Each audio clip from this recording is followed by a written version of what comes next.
Fred Bracciani of TSC here with our friends at Bullying. We're Kicking It, the top anti-bullying charity in the country.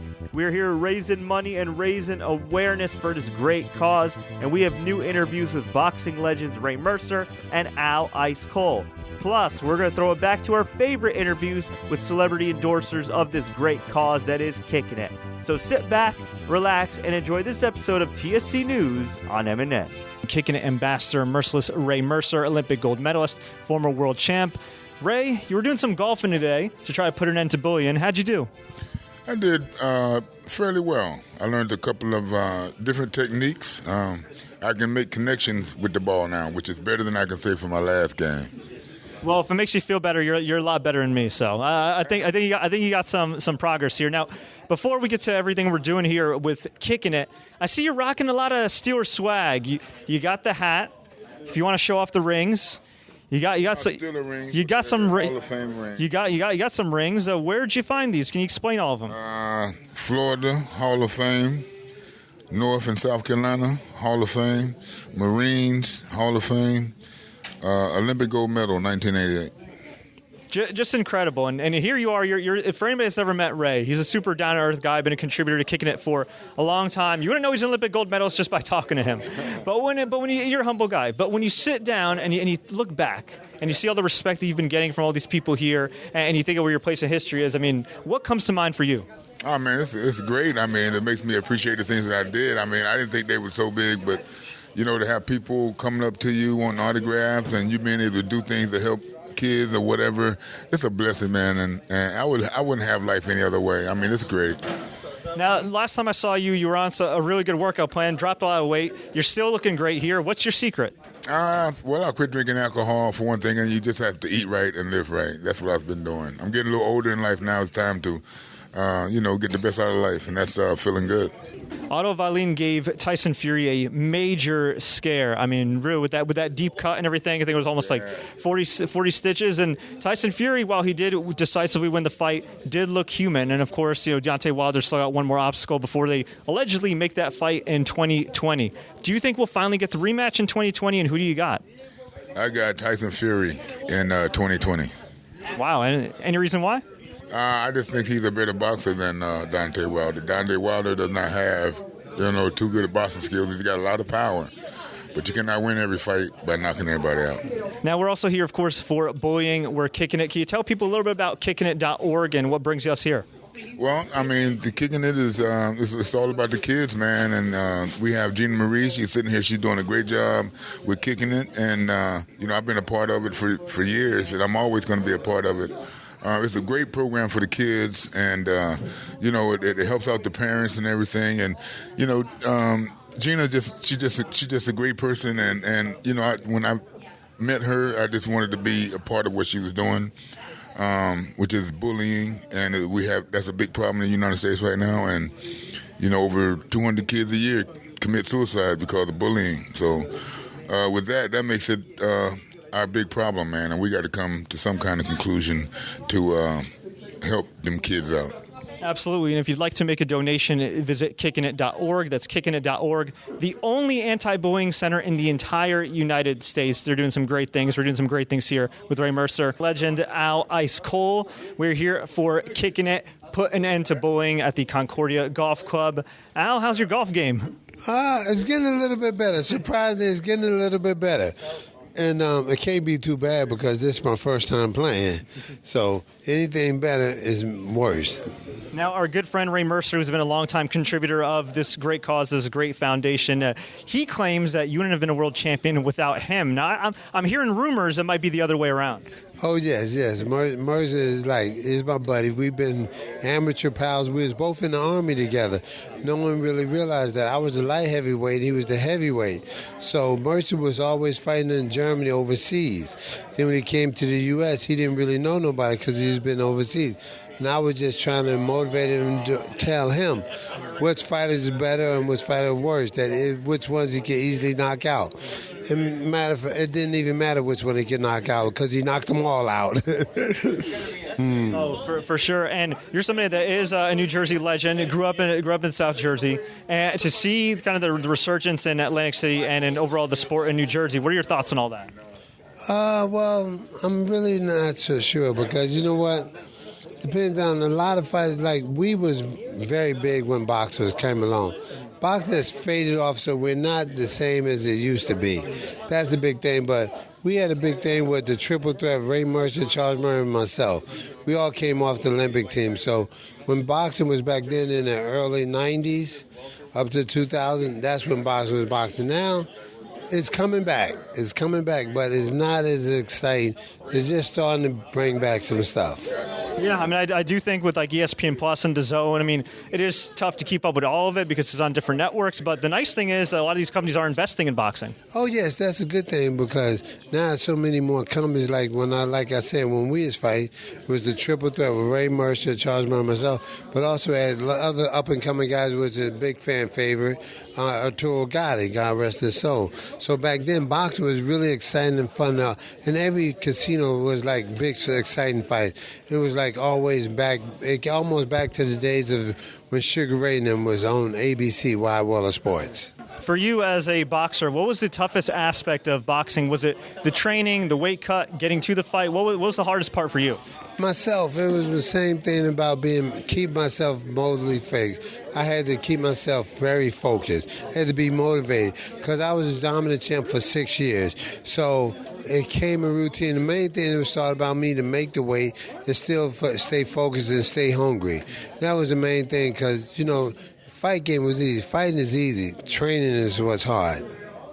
Well said. Now, we are, of course, here for Bullying. We're kicking it. Can you talk a little bit about what brought you here today and the great cause we're promoting?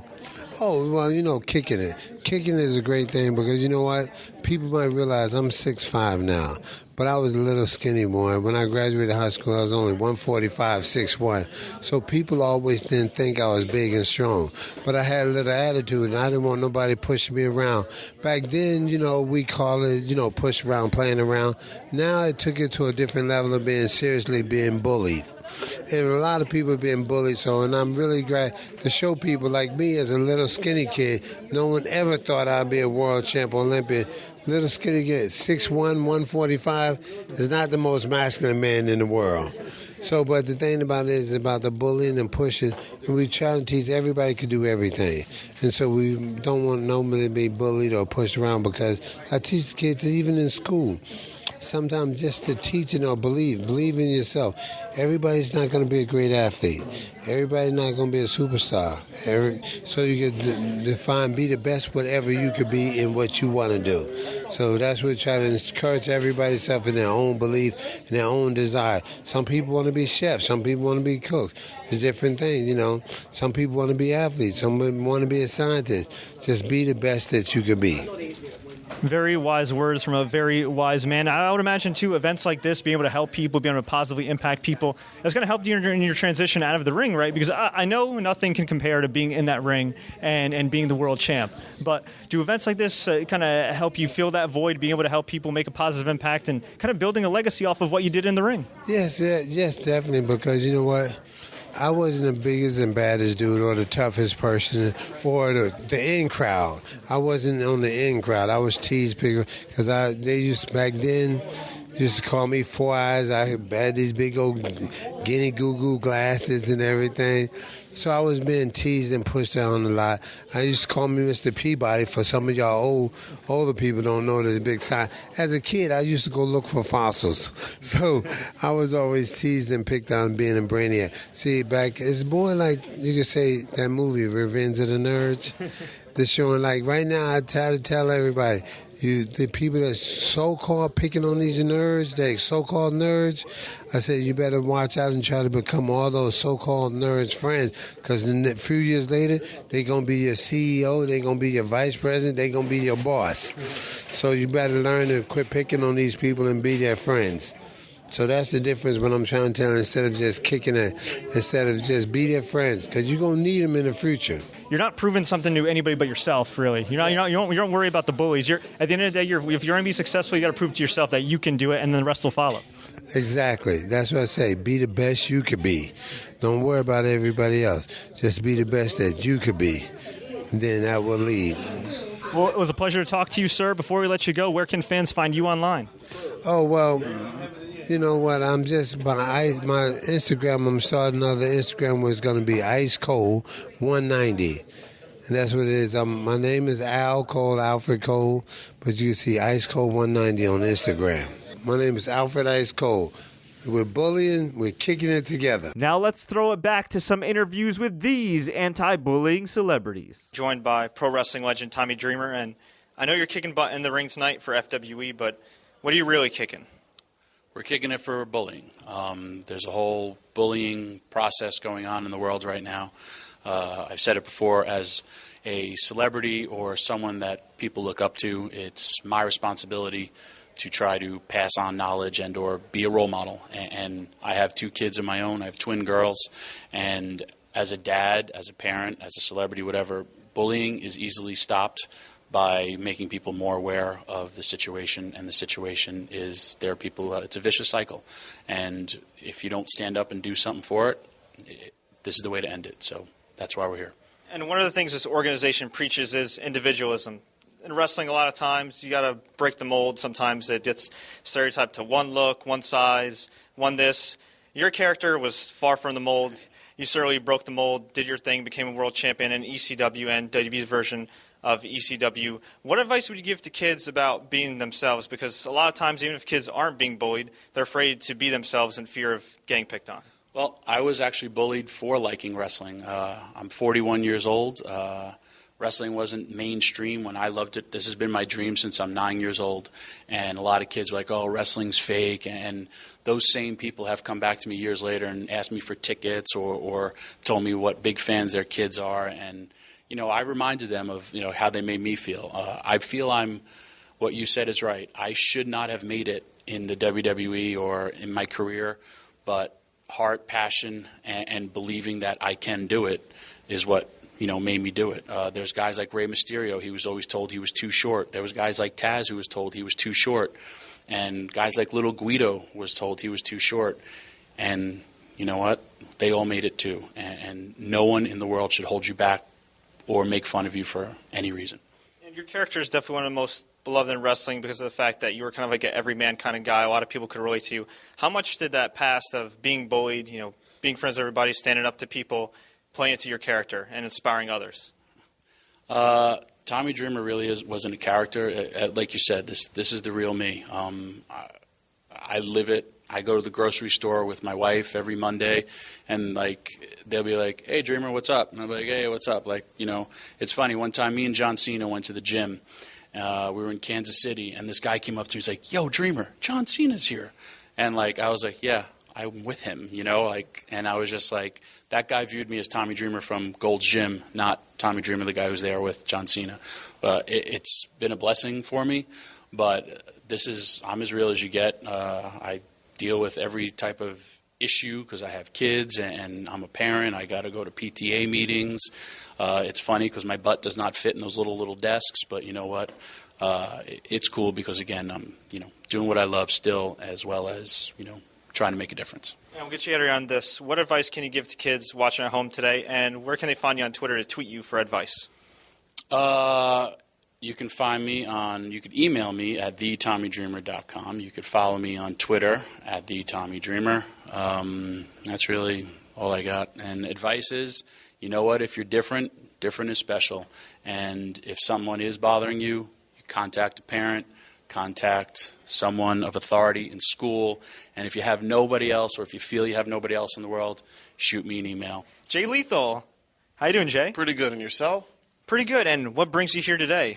The great FW action. We got a big show stacked from top to bottom, and I'm going to be on the show as well, so hopefully you'll be entertained, and so will the people here. We're talking about inspiring others, trying to help people rise above bullying, and one guy that really inspired you that we unfortunately lost last year was the Macho Man, Randy Savage, who you impersonated multiple times and also wrestled in tribute to him as Black Machismo.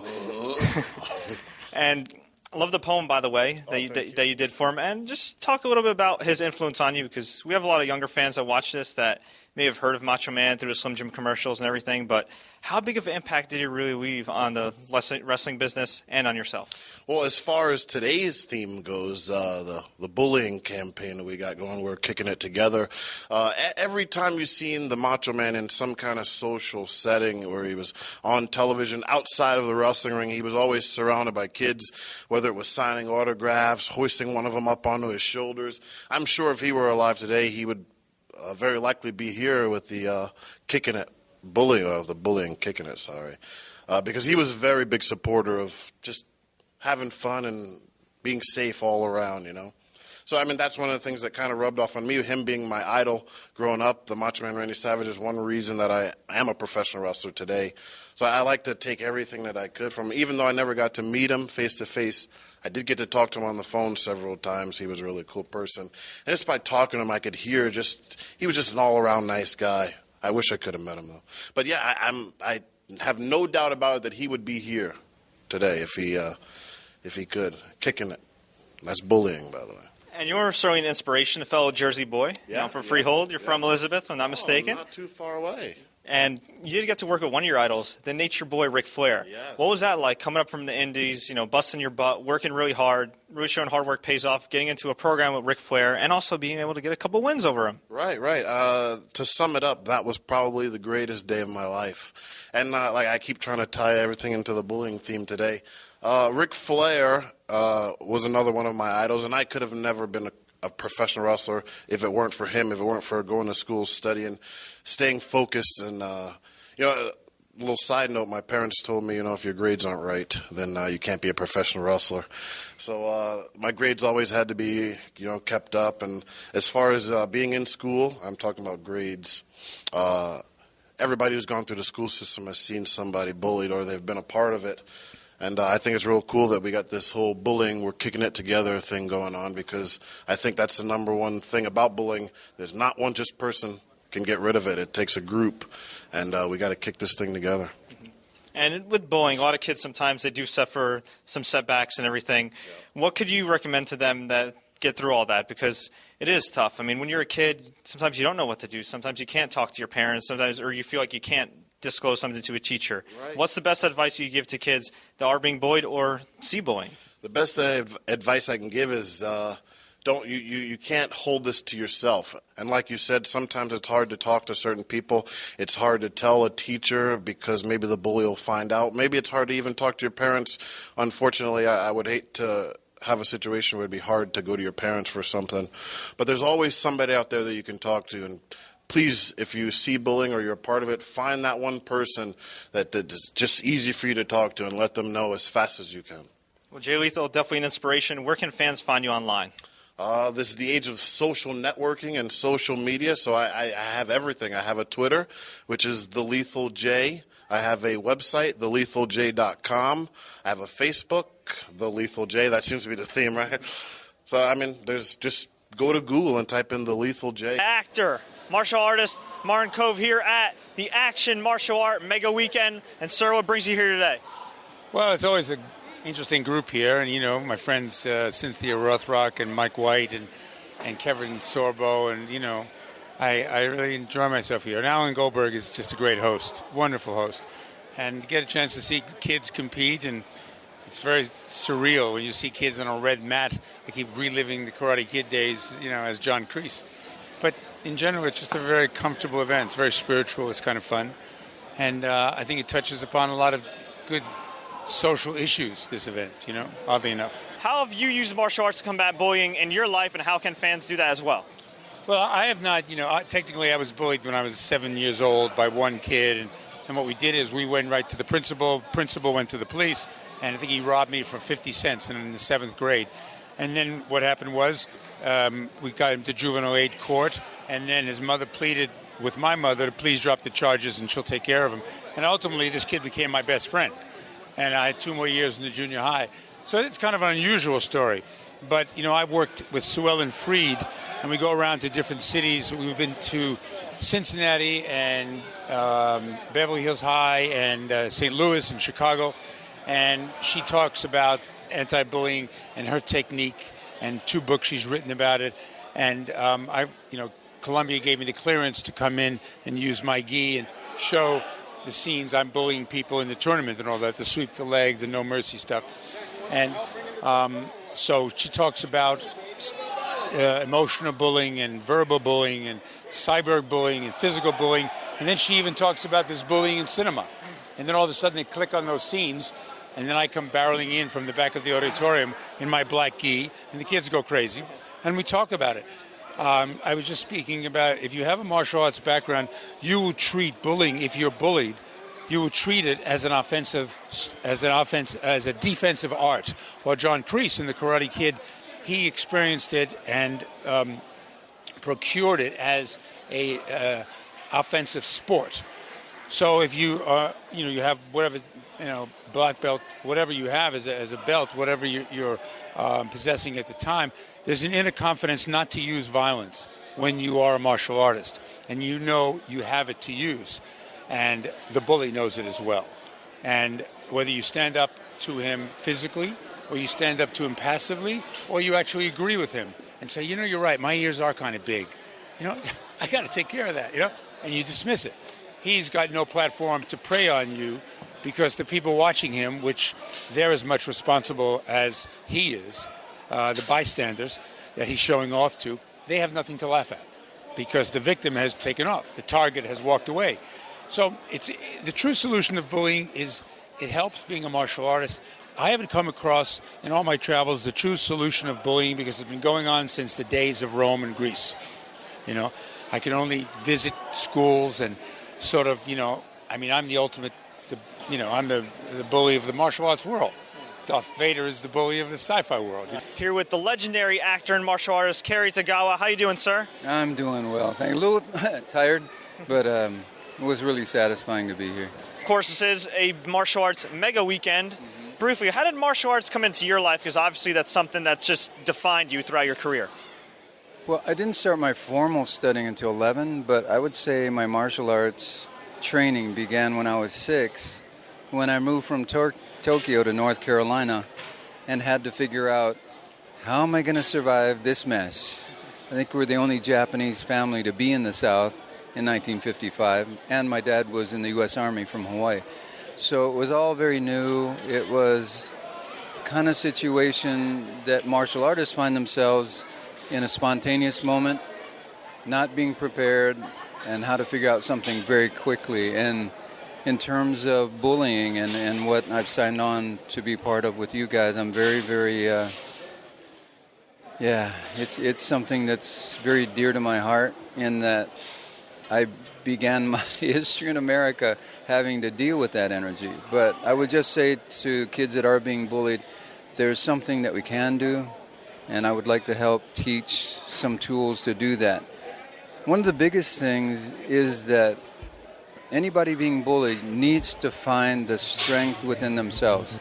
And it's a little bit hard when you don't have a lot of leadership or guidance, or parents don't have time. It's something that kids have to end up figuring out by themselves. And it's hard to do for anybody at any age to figure out something they know nothing about, except fear.